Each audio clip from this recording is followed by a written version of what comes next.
I'm Bias Trades here, and I'm just going to take you through some of my small cap trade recaps for the winter months.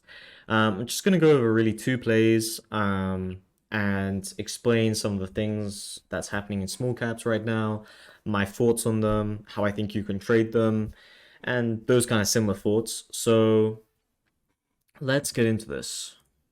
First one is OCUP on the 24th of the 11th, this month. 59 million market cap and 15 million float. This is how the daily looked to me when I saw it. We have some previous resistance with volume, so that indicates it's a bag holder setup for me. It has good amount of volume as well. I think it was 60 or 70 million volume, so that's very good. It's above 20 million, so it hits the criteria for me, and it's in a downtrend, so even better. Next, this is how I traded it, and it doesn't look perfect. It isn't perfect, but there are some things that I think played into this trade about why I traded it the way I did, and overall, how it went. So, if you've noticed, I don't if you've been trading small caps at the moment, VWAP has not been a very good indicator. Sometimes rejections happen. Sometimes they come like just go straight past it and then hover around and then break down again.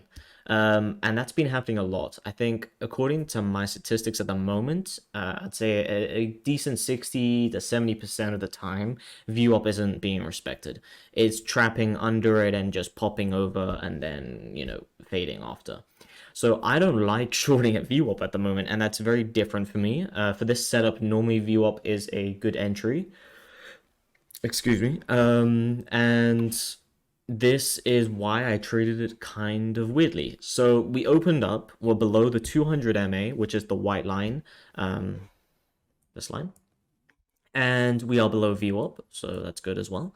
The lines here are the Fibonacci, so green is 0.5% or like 50%. I can't remember what the other two are, but yeah. And then this line is the 20 MA. So I've been adding these to my chart recently because I find them very useful. VWAP I've always had, but 200 MA is great to see a profit target that is a fair extreme, I'd say.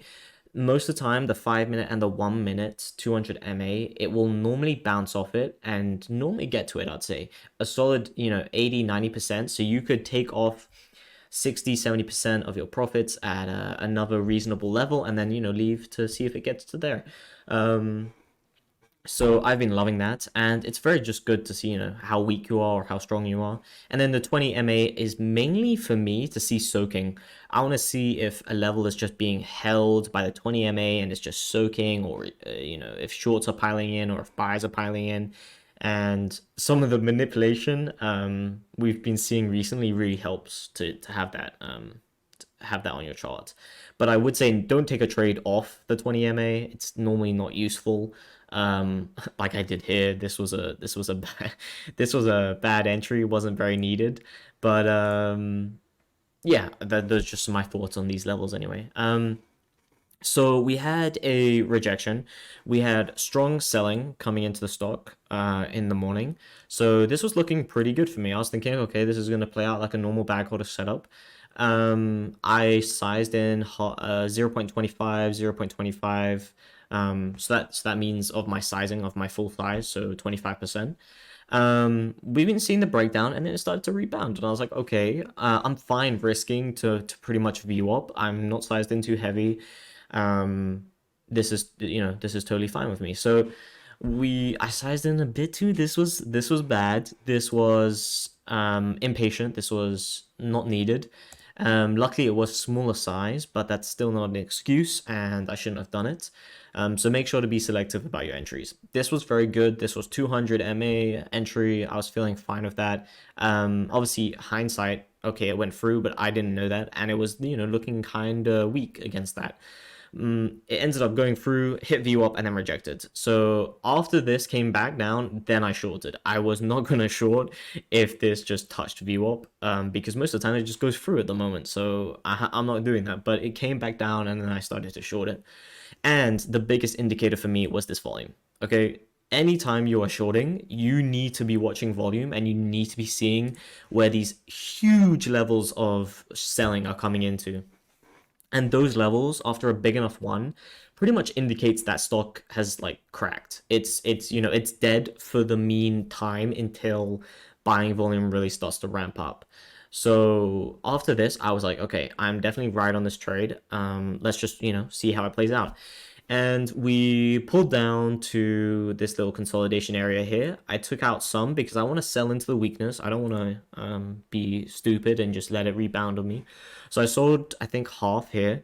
And then I sold half at the zero point 0.5 Fibonacci level because according to my statistics anyway, in the morning, it isn't going to break down that zero point 0.5. And if it does, you know, it's not going so much lower that I feel annoyed. And overall, my R on this trade was really good. I was fine with this. I pretty much made 1 to 2.5 R on this. So yeah, it was very good. I'm happy I sized in pretty well, happy with my covers, and yeah, overall, very good trade. Next, it rebounded on the 26. Sorry, I'm very tired today. It's I don't know. It's been a very long day, but I wanted to get this video done. So the 26, this is looking like an even better bag holder setup. We have previous bag holders. I think that was 70 million volume, and then we have a new one, even more recent, that got dumped on with around 75 or 80 million volume. So that is great. That is looking beautiful to me. Unless it gets, you know, 100 million, 200 million volume coming into this stock, this is probably gonna die, or at least give me a nice rejection. So let's see how it traded. So in the morning, it opened up and it didn't really have that much volume. I wasn't going to pay attention to this because simply the volume wasn't there. Um, we had 80k volume also, you know, for the beginning couple minutes, but apart from that, it wasn't looking great. So I put an alert at pre-market highs, and if it got to pre-market highs, then I was interested, you know, then I'd watch. And these two levels, well, this level is pre-market high, and this level is a day one level.